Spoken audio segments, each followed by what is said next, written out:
देखिए conventional swing हुआ है पहले 2 ओवर। आप अपने बैट्समैन से ये एक्सपेक्ट करते हैं कि अच्छी टेक्निक के साथ वहां रोटेशन करें, लेकिन जिस शेल में आप खेलते हैं आप पूरी टीम को प्रेशर में ले जाते हैं। ये कोई पहली दफा बाबर आजम ने नहीं किया। आप आईसीसी इवेंट्स की जो T20 इवेंट्स है उसमें बाबर आजम की आप स्ट्राइक रेट निकाल के देखें, टॉप पे खड़े हैं 86 के साथ, सबसे लोएस्ट पे। तो आप क्या एक्सपेक्ट करते हैं कि यूएसए जैसी टीम के आप कहते हैं किंग, वर्ल्ड नंबर 1 बैट्समैन।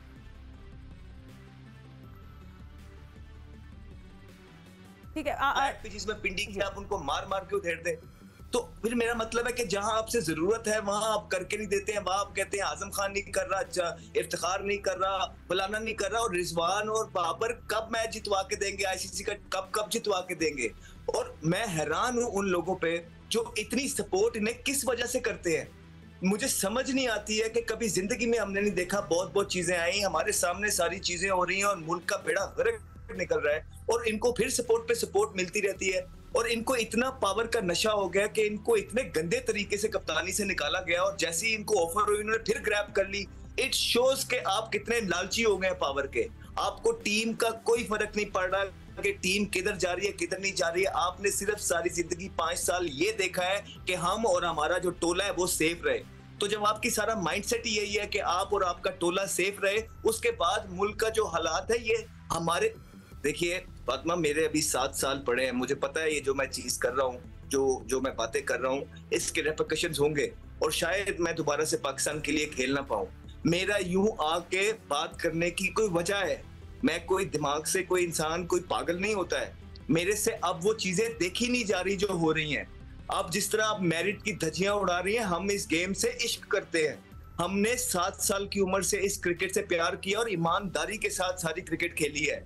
बहुत सारी चीजें अपनी आंखों के सामने होते देखी हैं, लेकिन चुप बैठे हैं। लेकिन अब चीजें आपके हाथ से बाहर चली गई हैं, क्योंकि मैं अपनी क्रिकेट को हॉकी की तरफ जाता हुआ देख लिया है, हो गया है। इसलिए आपको पहले ही आगाह कर रहे थे, पाकिस्तान की अवाम को पहले ही बता रहे थे कि ये चीजें हो रही हैं, लेकिन क्या है, कोई भी कुछ नहीं होगा। अब हाई टाइम है। अगर वाकई जी ठीक है, चेयरमैन क्रिकेट बोर्ड साहब अभी आए हैं, वाकई वो अगर कुछ करना चाहते हैं पाकिस्तान की क्रिकेट के लिए, तो सबसे पहले ये टोला जो है इनकी प्रॉपर तरीके से इंक्वायरी हो कि इन्होंने किस तरह पाकिस्तान की क्रिकेट को डैमेज किया है। वो जो वर्ल्ड कप के अंदर पीछे इंक्वायरी हुई थी और कमेटी बैठी थी उस साया कॉर्पोरेशन के ऊपर, उसका रिजल्ट्स कहाँ है? क्यों नहीं उसके रिजल्ट्स अभी तक बाहर आए, जो पाकिस्तान की क्रिकेट को डैमेज कर दिया? आपकी नीश जो आप डोमेस्टिक क्रिकेट में करते रहे हैं या जो आपसे पहले आके कर रहे हैं, हम उसकी तो बात ही नहीं कर रहे, लेकिन एटलीस्ट ये जो 6 का टोला है, 7 इनके एजेंट है जिन्होंने पाकिस्तानी हवाम को हलूसिनेट कर दिया, आपकी छोटी छोटी परफॉर्मेंसेस को हवाओं में ले गए और उसके बाद आपके आगे लोगों को दुनिया नजर आना बंद हो गई है। इसकी प्रॉपर इंक्वायरी अगर अभी भी ना हुई तो मेरे ख्याल से पाकिस्तान क्रिकेट तो ऑलरेडी डेड है। मेरे ख्याल से इसको कफन में डाल के अब दफना देना चाहिए। ठीक है सिकू, let's coming to you. I am gonna talk go back to the match. I mean Aamir का 19th ओवर नॉट बैड, उन्होंने यॉर्कर्स ये थोड़ा जोन्स को भी उन्हें जोन्स को, अच्छा हारिस रऊफ को फिर रिस्पॉन्सिबिलिटी मिली to defend 14 runs. He couldn't do it, he couldn't just nail the yorkers. I think it just went wrong. I mean उसके अलावा मुझे बताएं कि आमिर को फिर जब सुपर ओवर का दिया गई रिस्पॉन्सिबिलिटी, ऐसा लग रहा तुमको एक असाइनमेंट दिया गया। Did you not understand the assignment? ऐसा क्या था, इतनी सारी wides, over throws and panic हमने क्यों देखा? I mean I do want to talk about bowling, क्योंकि हम लोग बॉलिंग की आज कोई हमने बात ही नहीं की है। यार देखो, 2 दिन पहले मैं जब इंडिया का मैच देखा ना, तो मैं बड़ा खुश था। मैंने इसी प्रोग्राम में यहाँ बैठ के कहा था कि हमारी बॉलिंग माशाल्लाह से इतनी ज़बरदस्त है, इस तरह की पिच मिल गई हम इंडिया को उड़ा सकते हैं, इसलिए कि पढ़ के गेंद इधर।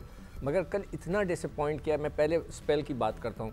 यार शाहीन को क्या हो गया, क्या हो गया? मतलब ये कि आपको इतने बड़े बॉलर हैं, आपको पता होना चाहिए, आपको गेंद पड़ के अंदर आ रहा है तो यार ऑफ स्टंप से लेकर अंदर आओ। वो उनका जो इंडियन अकीश दीप पता नहीं इसका नाम, अर्शदीप सिंह जो है वो अपनी जगह पे गेंद कर रहा था। जो दूसरे लेफ्ट आर्मर्स हैं वो सब अपनी जगह पे, ये टांग के बाहर। उन्होंने पहली 9 गेंदों में 5 उसने और आमिर ने मिलकर 5 वाइड कर दिए। अब जब आमिर ने, सब पूछ रहे हैं कि जी आमिर को क्यों दिया गया, वो थक गया होगा। नहीं, जब वहाँ मीटिंग हुई होगी, सब ने जब बातें की होंगी, तो उसमें ये डिसाइड हुआ होगा कि आमिर ने सबसे अच्छा ओवर किया 19, तो उसी को दो। अगर मैं हैरान हूँ उसकी बॉल वाइट पे वाइट, यानी इतना एक्सपीरियंस। देखिए एक नया बच्चा होता ना, मैं कहता कि चलो यार नया बच्चा था, घबरा गया, इतना एक्सपीरियंस कि इतनी क्रिकेट खेलने के बावजूद वो टांग के बाहर गेंदें किए जाए वाइट बॉल। और ऑब्वियसली वो भी चालाक थे, उन्होंने भाग के 2 रन ले लिए, एक वाइट का और एक भाग के रन ले लिया। मतलब है कि मैं तो आई एम शॉक्ड कि आमिर ने, इतना एक्सपीरियंस बंदे ने ऐसा ओवर कैसे कर दिया। फिर उसके बाद जो है वो हारिस की आप बात करें, हारिस ने ना वर्ल्ड कप ODI में अच्छी बॉलिंग की है, ना श्रीलंका में उसने अच्छी बॉलिंग की है। नखरे उनके ऐसे हैं कि मैं पाकिस्तान से नहीं खेलूँगा टेस्ट क्रिकेट, मैं तो जाके बिग बैश खेलूँगा वहाँ पे जो ऑस्ट्रेलिया में होती है। आपने उसका, मैं तो कहता हूँ जब आप इनको टाइट करने का एक ही तरीका होता है, वो है पैसा। इनका पैसे को होल्ड करें। अगर ये क्वालिफाई नहीं करते लड़के, इनके सब के सेंट्रल कॉन्ट्रैक्ट्स को रोक देना चाहिए कि आप बैठें, कोई जाके लीग नहीं खेलेगा, डोमेस्टिक खेलें। उसको एक क़ानून बनाएं। एक प्रिंसिपल्स होते हैं पूरी दुनिया में, जो क्रिकेट टीमें हैं उनका एक क़ानून है कि जी आपने इतनी क्रिकेट खेलना है, आपने मुल्क के लिए क्वालिफाई करना है, तो आपने ऐसे खेलना है। ठीक है। तब अमेरिका से जो ये लड़के खेल रहे हैं, ये Indian, Pakistani, West Indies, south African, इन्होंने 7-7 साल रहना है उस मुल्क में, तो फिर जाके आप क्वालिफाई करते हैं। ये शायद ICC का रूल है। तो हमारे यहाँ ये है कि जो आता है 100 किए तो वो उसको आप बुला के आपने पाकिस्तान की टीम में रख ली। अब वापस हम लोग क्योंकि बहुत सारे फैंस हमसे पूछते हैं कि भाई ये सवाल आप लोग ज़रूर पूछते, तो super over is something that everyone is talking about. और इमरान, आई थिंक सबसे बड़ी जो लोगों को एक डिसअपॉइंटमेंट है कि फ़खर स्ट्राइक पे क्यों नहीं आए, इफ्तिखार ने इस तरह बैटी, क्योंकि आज़म खान को आना चाहिए था, कुछ शादाब के फेवर में नहीं था। आपकी नज़रिया क्या है इस पे? आई मीन आपको क्या लगता है सुपर ओवर खेलने के लिए किसको आना चाहिए था? 18 रन तो हमने बना दिए थे। जी इमरान। फातिमा, मेरे ख्याल में बड़े अरसे से बहुत सारे ब्लंडर होते हुए नजर आ रहे हैं, और आज भी रेंदी खुंदी कसर वो कहते हैं ना, अभी भी आपको नजर आ गई है। मुझे एक बात बताएं, हम अपनी बात करते हैं कि जी पहले सीखो भाई, आप एक चीज को मान गए हैं कि 4 ओवर का बॉलर 5 ओवर करना पड़ गया तो 3-3 4-4 वाइट हो गई है। अब ये कहाँ गए? फिटनेस इनकी लेवल की नहीं है, इन पे फिटनेस इशू है। देखो इमरान, मैं फिटनेस की जब बात करता हूँ हमेशा इनको कहता हूँ, देखिए हमारे साथ बड़े बड़े क्रिकेटर्स जो गुजरे हैं ना, उन्होंने हमेशा कहा है कि 25-26 साल तक आपकी अपनी जवानी रहती है, उसके बाद आपको ट्रिपल टाइम ट्रेनिंग करनी पड़ती है ताकि उस मेयार पे रहें, अदरवाइज आपका मेयार गिरने लगता है। अच्छा, अरसे से एक चीज डिस्कस हो रही है फिटनेस है। मुझे एक बात है, आज तक हमने फिटनेस अपनी नहीं ठीक की। हमारे 4 ओवर्स के बॉलर हैं, हमने सोशल मीडिया पे टैलेंट देखा, उसको पिक कर लिया। डोमेस्टिक हमारी टोटली 0%, -0%। हमारे मेक सेंस यार, हमें एक चीज की समझ नहीं कि जो पूरी टीम उठा के देख ले, एक ही बैटर है कि वो जो बड़ी हिटें मारता है, जो हर तरफ का। आपके पास लेफ्ट आर्म भी फास्ट बॉलर आया यार, लेफ्टी को लेफ्टी चेंज करे, उसको तो आराम से फखर जमान बहरहाल में 2 से 3 छक्के तो आराम से मार लेता। आपने इफ्तिखार को बहुत हवा बनाया कि जी बहुत बड़ा बैटर और बड़े छक्के, एक मैच निकाल के दिखा दे, उसने को अच्छा फिनिश मैच जितवाया हो, आपने उसको फेस करवा दिया। ये कुछ वो कहते हैं ना, कुछ समझ ही नहीं आ रही कि यार क्रिकेट, देखिए क्रिकेट, मुझे एक बात बताए, इस तरह थोड़ी होती है। फिर आमिर को आपने ओवर दे दिया, आमिर एक्सपीरियंस नो डाउट 4 साल बाद आपने वापस बुलवा लिया कि जी यार प्रोड्यूस किया हमने किया। मैं जो मेरे क्वेश्चन है सबसे कि यार हमने प्लेयर बनाया कब? जो डोमेस्टिक में अगर मैं मोहम्मद अली, उसामा और बहुत सारे बैटर प्लेयर्स, तैयब ताहिर लगा ले, बहुत सारे, हमने उनको तो टीम में कंसीडर नहीं करते।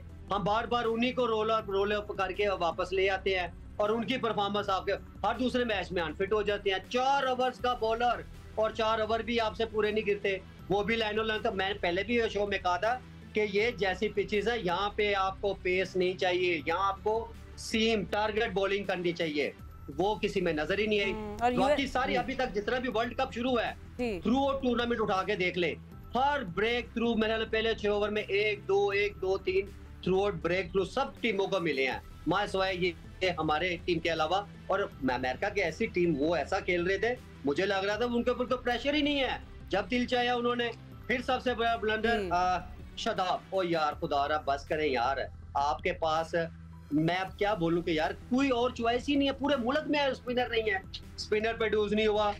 ओपनर लातादाद आपने कर ली है और उसके बाद कहीं भी खिलाते जाए कोई परफॉर्मेंस नहीं है।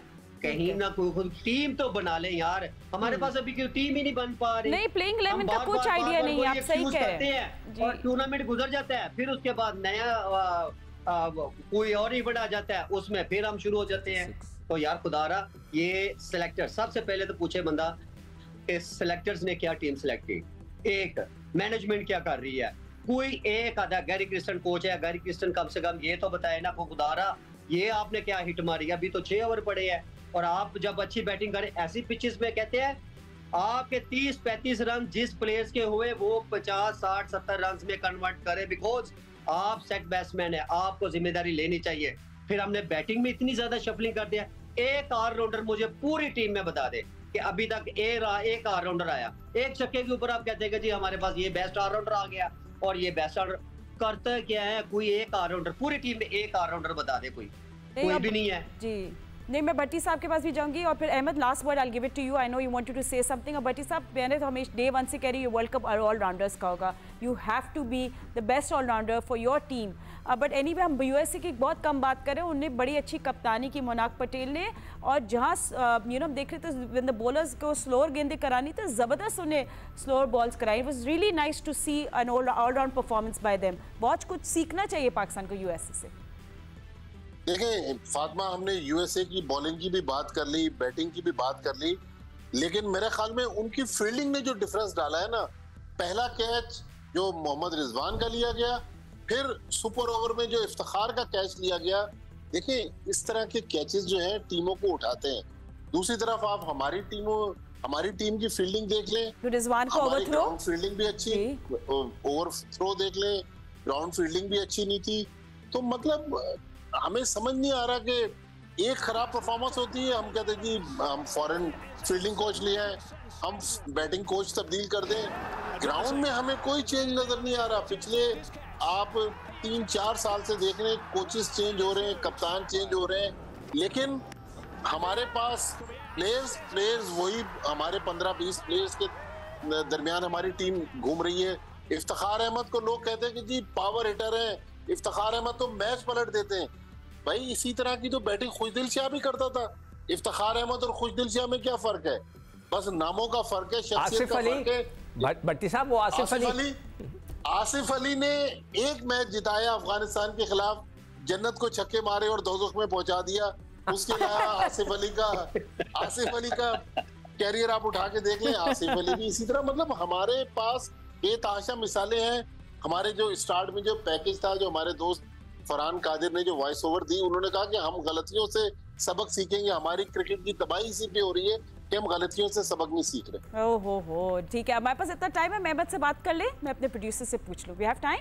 चले ठीक है Ahmad, I know you wanted to say something, sorry मुझे भट्टी साहब के पास आना था। मुझे ये बताएं ना पहले ये सारे पैनलिस्ट कि आप मोहम्मद आमिर का वो सुपर ओवर बनता था? 4 साल से वो लड़का टीम के साथ नहीं खेल रहा है, और वो जो लोग पिछले 4 साल से टीम के साथ है, जिसमें शाहीन है, हारिस है, नसीम है, चलो समझ आती है हारिस ने तो पहले आपको मैच हरवा दिया ना 15 स्कोर खा के, उसके बाद नसीम या शाहीन में से आपने वो ओवर को क्यों नहीं दिया? मुझे तो ये बिल्कुल समझ नहीं आ रही है। आप एक्सपोज करना चाह रहे थे ये आपका, हमने तो पहले ही आपको बताया हुआ कि आपने 5 लड़कों पे सारा मलबा डालना है। उसके बाद मुझे आप ये बताइए कि फखर जमान किस तरह नॉन स्ट्राइकर पे खड़े ही रह गए खब्बे बैट्समैन को? कोई सेंस है किसी के पास?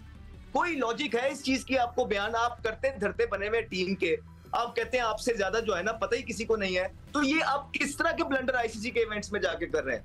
उसके बाद आपको गैरी कर्स्टन इशारे करता रहे कि मिडॉक पीछे बुलाओ। आपने लास्ट बॉल पे भी हारिस रऊफ के मिडॉक ऊपर ही रखा और वहीं चौका हुआ। वो ठीक आपको बोल रहा था, ओ भाई आपको कैप्टनसी आती नहीं है। जिस टाइम आपको बनाया गया था आप तब भी लीडर नहीं थे, आप आज तक भी नहीं सीखे हैं। और वो जो लोग आके कहते हैं सीख रहे हैं, वो सिर्फ पाकिस्तानी अवाम को पागल कर रहे हैं, मुल्क के साथ मुखलिस नहीं है। रियलिटी ये है कि आपने इतने 5 साल के अरसे में ना कैप्टनसी सीखी है। रियलिटी ये है कि आपने कोई मिडिल ऑर्डर नहीं बनाया। रियलिटी ये है कि आपका सबसे वर्स्ट स्ट्राइक रेट है आईसीसी T20 इवेंट्स में। रियलिटी ये है कि आपके पास कोई ऑलराउंडर नहीं है। रियलिटी ये है आपके पास कोई स्पिनर नहीं है। मगर शहजाद आप कह रहे हैं सब नहीं है, मगर डेटा बहुत है। तो रियलिटी ये है कि आपके पास कोई चीज नहीं है। उसके बाद कहते आप ये हैं कि आपसे बड़ा प्लेयर कोई नहीं है, आपसे ज्यादा किसी को पता कोई नहीं है, तो rest in peace. Pakistan cricket rest in peace. अच्छा ठीक है, अच्छा